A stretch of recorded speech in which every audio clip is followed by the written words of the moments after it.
PUYA lyric MEI THABA PUYA lyric MEI THAKHRIBAGA मरी लेनना मयामना थोइदोक हेंदोकना सखंगलबा मियोय ओइना पंजरबदा अखोइबु लमजिंग लमताक पिरंबा ओजा इबुंगो कांगजियाना फोंगबा कंगलै इएक की वारी हाइबा लाइरिक तसु सेंगना इबिरमनि वारोंदी कंगलै इएक तरागा निपान सुबा PUYA लातम पुनमपु खोंगतुना कंगला उट्रममांगदा MEI थाखिबा से निंगथौ पामहैबा हक्तक्तनि हारिबा निंगथौ पामहैबा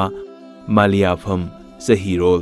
लिसिंग अहुमगा चामगा सुमना तरुक्तगी लिसिंग अहुमगा चामगा नेफु मंगा ख्रिस्ताब्दा लिसिंग अमगा चात्रुक सुपना मापनदगी लिसिंग अमगा चात्रेट नेफु निपान फावबा सही कुंथ्राग मापन पालंबनी महाकना पालबा मतुंग मतम खरगी इएक तरागा निपान असि कायदना सतनरक्लम्मी पामहैबना लाइनिंग ओंदुना हिंदू धर्म लौदुना कंगलै निंगथौ सिंगी मरक्ता इहान हानबु ओइना संस्कृत लोनगी मिंग गरीबनिवास महाराज उफम थुगाइदुना थोलबदा फावबा इरंबा पुयादा कलिपनिवास महालासा हाइदुना अदुम इरम्मी गरीबनिवास महाराज हाइबो हाइ असे कंगलै इएक तरागा निपानदा लोमलुम तपलगा मसाना अदुम इबा याबनी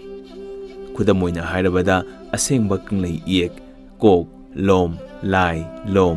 इनब पा लोनसुम लोन ना इनब वाई तिल लोम मित हुक आ तब तिल लोम महाराज हाइदुना लोचत फावबा बनान फावबा तौदुना सबसाना इबा याबनी अदुबु हौरकफम युमफम सबसाना तुंगलम चटना उहौननबा माइसौसिंगना थौओइना कलिपिनी वासा महालासा हाइना अदुमक इरम्मी मसिनसु गरीबनिवास हाक्तक्ता फावबा मतम खरगी कंगलै इए तरागा निपानगी पोफम काइद्री चटनरी हाइना ताए मालियाफम सहीरोल लिसिंग अहुमगा चामगा तरागा मरी सुबा ख्रिस्ताब्दा लिसिंग अमगा चात्रेट तरागा तरेट मेरा थागी थाजनदा गरीबनिवास महाराज मागी गुरु Gopal Dasna liming लौखी Cheitharol कुंबाबना high गरीबनिवास निंगथौना Gopal Das liming लौबा असे मेरा थागी मंगानी पानबा इराय नुमितनी मेरा थागी मंगानी पानबा इराय नुमितदी मोंबा हनबा उमंगलेन हौजिक महाबली हाइना खंगनख्रबा इपा इपोगी खुबम असिदा खोंनांग अमा मपान मरा फुदोक्तुना तुकी अदुगा मतोमत लेखटखी माइसौसिंगनदी ममोन ममोन नौसखी कंगलै पाकी कंगलै लिचत अरिबाबु फना फुक्ततुना होटनगी खल्लबसु अमुक सोंखतुना हेना चाउना हौगलखिगनी मरमदी असेंबा हाइबा चटना लोनचत हाइबसिना अरानबा हाइबा चटना लोनचत असिगा येंगनबदा असुंबा हाइबसिना अदुमक लेंगदना लेहौबा ताबनी अरानबा हाइबसिना फना कन्ना थौना फना माइ पाख्रबसु मथक्ता पुनमकपु सेंबिरिबा मपु हाइबा अमगा लोइनना लोनथोक्तबा लेंगनि खोटलिबा उपाल वापाल कयागा लोइनदुना अमम अंगाल मरक्ते लैरिबा हाइबसिना उरिबनी मरम अदुना येक्सलाइगी मसासा कंगलैसा अखोइदी वानिंगाइ लेते कंगलैसागी सतना कांगलोन अमदी हौना लोनचत्ती लाइगी सतना लोनचत्की तमजबनी करिसु नुंसा थिरुगनो कनानसु अखोइदगी कंगलैरोन इंथुबा ओइथोकलोय असी हाइदुना नुंबंग नरंबा कंगलैसा सिंगदा नुंगी मितपु पांगहनखी मालियाफम सहीरोल लिसिंग अहुमगा चामगा तरातरेट सुबा ख्रिस्ताब्दा लिसिंग अमगा चात्रेट कुन असिगी इंगा थादा गोसाई अमन सिंगबा मियानचा तरागा माथोय थोरकले सिलोतगी सांदिदास महांता मनाई भगवान दास अमसुंग नारायण दास पुदुना निंगथेमगी गुरु मकोक कारे कृष्णगी फियोंग लाइसंग नुमित चामनी संगना सादुना थवानगी कुनगनि थोइनि पानबा युमसा कैसदा संगारे ख्रिस्ताब्दा लिसिंग अमगा चात्रेट कुनगा हुमदोइगी लांगबन थादा उमंग लाई मापन मक्की लाइसंगसु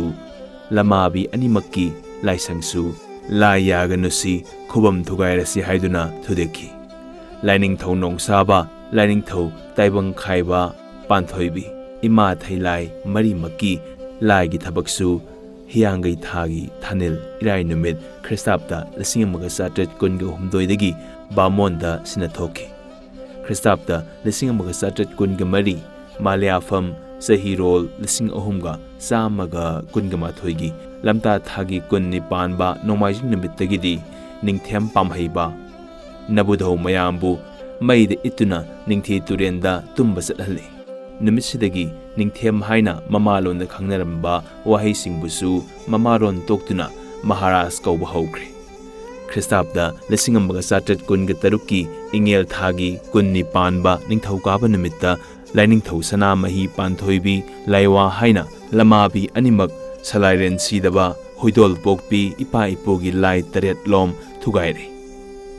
ꯃꯂꯌꯥꯐꯝ ꯆꯍꯤꯔꯣꯜ 1919 2216 ꯁꯨꯕꯗ ꯏꯉꯥ ꯊꯥꯒꯤ 13ꯅꯤ ꯄꯥꯟꯕ ꯀꯣꯔꯧ ꯅꯣꯡꯃꯥꯏꯖꯤꯡ ꯅꯨꯃꯤꯠꯇ ꯁꯅꯥ ꯀꯩꯊꯦꯜꯗ ꯌꯣꯡꯕ ꯅꯨꯡꯕꯨ ꯍꯅꯨꯃꯥꯟꯒꯤ ꯃꯨꯔꯇꯤ ꯁꯥꯅꯅꯕ ꯃꯣꯡꯕ ꯍꯟꯕ ꯃꯍꯥꯕꯂꯤ ꯎꯃꯪꯗ ꯆꯤꯡꯁꯜꯂꯦ꯫ ꯑꯗꯨꯒ ꯉꯔꯥꯡꯇ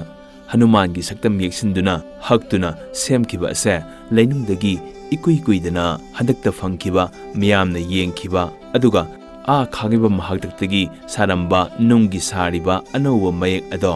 ꯈꯥꯡꯉꯦꯝꯕꯝ ꯍꯥꯛꯇꯛꯇꯒꯤ ꯆꯠꯅꯔꯝꯕꯅꯤ ꯍꯥꯏꯗꯨꯅ ꯑꯈꯪꯕ ꯃꯥꯟꯕ ꯈꯔꯅ ꯅꯍꯥꯔꯣꯜ ꯑꯍꯜꯂꯣꯟꯁꯤꯡꯗ ꯌꯥꯝꯅ ꯀꯟꯅ ꯁꯟꯗꯣꯛꯈꯤ꯫ ꯑꯗꯨꯒꯤ ꯃꯌꯦꯛ ꯑꯗꯣ ꯀꯟꯅ ꯁꯟꯗꯣꯔꯛꯄ ꯌꯥꯎꯔꯕꯗꯤ ꯀꯪꯂꯩꯆꯥ ꯄꯨꯝꯅꯃꯛ ꯃꯌꯦꯛ ꯑꯁꯦꯡꯕ ꯆꯠꯅꯍꯟꯗꯕ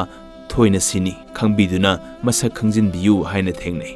ꯈ꯭ꯔꯤꯁꯇꯥꯕꯗ 1917 ꯃꯂꯌꯥꯐꯝ ꯆꯍꯤꯔꯣꯜ 3313ꯀꯤ ꯋꯥꯛꯆꯤꯡꯒꯤ ꯊꯥꯅꯤꯜ ꯌꯨꯝꯁꯀꯩꯁ ꯅꯨꯃꯤꯠꯇ ꯒꯔꯤꯕꯅꯤꯋꯥꯁꯨ ꯃꯍꯥꯛꯀꯤ ꯒꯨꯔꯨꯁꯨ ꯋꯥꯁꯛꯇꯨꯅ ꯂꯤꯂꯣꯡꯗ ꯏꯔꯨꯞꯄꯦ꯫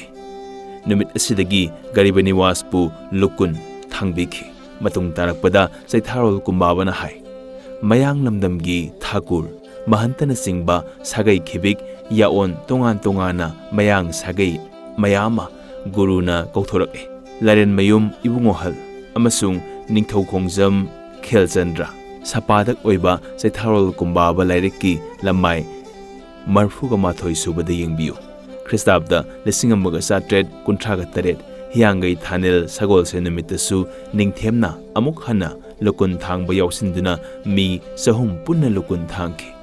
ꯈ꯭ꯔꯤꯁꯇꯥꯕꯗ 1939 ꯏꯉꯦꯟ ꯊꯥꯒꯤ 5ꯅꯤ ꯄꯥꯟꯕ ꯊꯥꯡꯖ ꯅꯨꯃꯤꯠꯇꯗꯤ ꯊꯥꯡꯁꯥꯏꯅ ꯆꯤꯡꯗꯨꯅ ꯂꯨꯀꯨꯟ ꯊꯥꯡꯕꯤꯅꯨ ꯍꯥꯏꯖꯕꯁꯤꯡꯁꯨ ꯅꯝꯗꯨꯅ ꯊꯥꯡꯂꯦ꯫ ꯀꯪꯂꯩꯆꯥꯒꯤ ꯑꯁꯤꯒꯨꯝꯂꯕ ꯀꯪꯂꯩ ꯏꯌꯦꯛꯄꯨ ꯈꯣꯡꯒꯥꯎꯅꯔꯛꯄ ꯇꯥꯡꯀꯛ ꯀꯌꯥꯁꯤꯗꯗꯤ ꯀꯪꯂꯩ ꯏꯌꯦꯛ 19 ꯑꯁꯤ ꯑꯣꯟꯊꯣꯛꯅ ꯋꯥꯅ ꯃꯨꯁꯤ ꯋꯥꯅ ꯈꯪꯂꯝꯂꯒ ꯁꯥꯟꯇꯤꯗꯥꯁ ꯃꯍꯟꯇꯒꯤ ꯄꯥꯎꯇꯥꯛ ꯀꯌꯥ ꯂꯧꯗꯨꯅ ꯄꯨꯌꯥ ꯄꯨꯝꯅꯃꯛ ꯈꯣꯝꯒꯠꯇꯨꯅ ꯎꯇ꯭ꯔꯥ ꯃꯃꯥꯡꯗ ꯄꯩꯔꯣ ꯑꯗꯨꯒ ꯂꯣꯏꯅ ꯃꯩ ꯊꯥꯗꯣꯛꯄ ꯇꯥꯔꯦ ꯍꯥꯏꯔꯛꯂꯕꯗ ꯂꯨꯕꯗ ꯂꯨꯕ ꯄꯨꯌꯥ ꯃꯈꯩ ꯇꯞꯅ ꯇꯞꯅ ꯅꯥꯁꯣꯟ ꯄꯤꯛꯅ ꯂꯣꯠꯁꯤꯟꯈꯤ꯫ ꯈꯔ ꯑꯃꯅ ꯅꯧꯅ ꯁꯤꯟꯗꯣꯛꯍꯧꯔꯒ ꯄꯤꯊꯣꯛꯈꯤ꯫ ꯑꯁꯨꯝꯅ ꯐꯣꯡꯖꯔꯤꯕ ꯂꯥꯏꯔꯤꯛꯁꯤꯒꯤ ꯃꯇꯦꯡ ꯂꯧꯖꯈꯤꯕ ꯀꯪꯂꯩ ꯏꯌꯦꯛꯀꯤ ꯋꯥꯔꯤꯒꯤ ꯂꯃꯥꯏ 19ꯗꯒꯤꯅ 28 ꯐꯥꯎꯕꯗ ꯊꯦꯡꯅꯩ꯫ ꯃꯊꯪꯗ ꯂꯧꯕꯤꯔꯁꯤ ꯄꯥꯝꯍꯩꯕ ꯃꯇꯝꯒꯤ ꯊꯧꯗꯣꯛ꯫ ꯑꯃꯔꯣꯝꯗ ꯍꯥꯏꯔꯕꯗꯤ ꯍꯧꯖꯤꯛꯅ ꯈꯔ ꯍꯦꯟꯅ ꯐꯕ ꯑꯣꯏꯔꯤ꯫